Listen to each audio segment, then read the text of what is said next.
যেই ব্যক্তি মাদক সেবন করে সে নিজে নষ্ট হয়ে যায়, যেই ব্যক্তি মাদক সেবন করে সে তার পরিবারকে নষ্ট করে ফেলে, যে মাদক সেবন করে সে তার সমাজকে নষ্ট করে, যে মাদক সেবন করে সে গ্রামকে নষ্ট করে, যে মাদক সেবন করে সে ইউনিয়নকে নষ্ট করে, যে মাদক সেবন করে সে থানাকে নষ্ট করে, যে মাদক সেবন করে সে জেলাকে নষ্ট করে, যে মাদক সেবন করে সে পুরো দেশটাকে নষ্ট করে।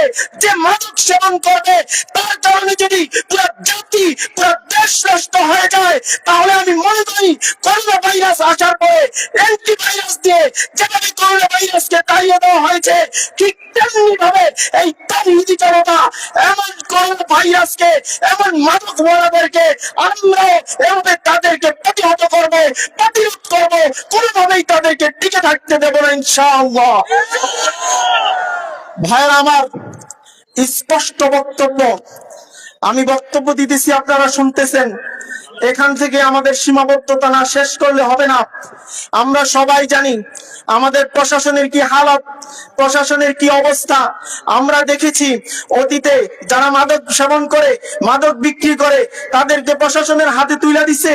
এদিক দিয়ে আমরা তাদেরকে সারাদিন লাগে যুদ্ধ করে মারামারি করে প্রশাসনের হাতে দিলাম, বিকাল বেলা এসে আমাদেরকে সালাম দেয়, আসসালামু আলাইকুম।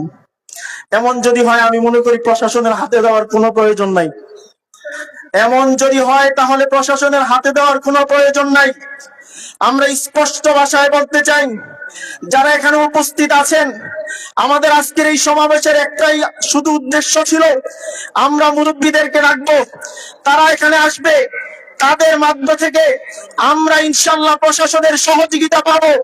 যাকে আমরা ধরবো, প্রমাণ সহ ধরবো, ধরার পরে যদি ওই ব্যক্তিকে আবার এই এলাকার মধ্যে মাদক সেবন করতে কিংবা বিক্রি করতে দেওয়া হয়, কিংবা বিক্রি করে, পরবর্তীবার আমরা কিন্তু আর প্রশাসনের দিকে তাকাবো না, আমাদের ব্যবস্থা আমরাই করে নেব ইনশাআল্লাহ।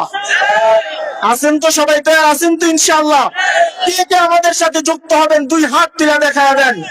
আল্লাহ আপনি সবাইকে কবুল করেন। নাসরুম মিনাল্লাহি ওয়া ফাতহুম মিনাল করিব।